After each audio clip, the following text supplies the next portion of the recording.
A watershed by Benjamin. Something is not right. The shed is pouring out water. River. A river is the main drain in a watershed. Tributary. A tributary is a small river that would flow into a larger river. All of this area is a watershed.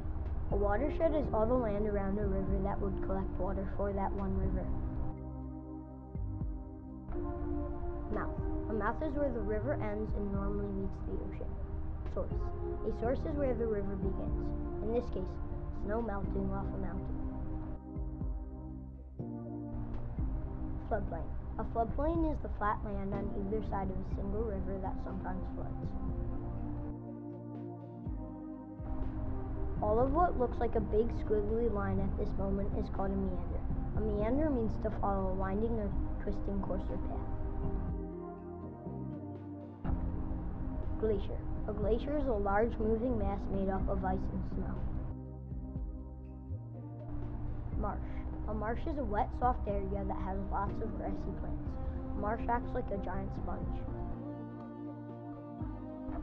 Estuary. An estuary is where the salt and fresh water meet. This water is called brackish water. Brackish water is the water that is salt and fresh water mixed together. This is the salt water. This is the fresh water. Meadow. A meadow is a place with lots of very tall grass. You would find a snake or two in the meadow and most likely a few field mice. You should not pollute. Polluting is very bad. If you pollute in the Norwalk River, it can go all the way to the Long Island Sound. Can you possibly believe that? I can't.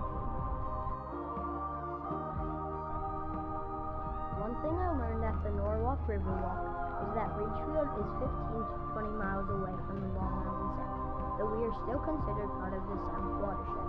I thought that was very interesting. Another thing I learned is that plants cannot really grow under the big trees. This is because they need to grow to sun, but there is no sun to grow to in form and shape. I also learned that pollution in one river can go into the ocean, and that can go into rivers in different parts of the world, which is a bad thing. I learned that the white foam bubbles on waterfalls are actually air for the fish to breathe. At first I did not notice the wild coyote growling at me. Another thing I observed was a wild snake about to pounce on a field mouse in the meadow. I noticed a skunk about to stink the place up, and finally I heard acorns falling from the trees at lightning speed, swoosh, and the slamming to the ground, plunk. A watershed is important because it is the area that holds rivers. If a watershed was not there, the rivers would just be flowing randomly. There would also be no land. That would be bad. And that was only the fall river walk. I wonder what awaits us in the spring.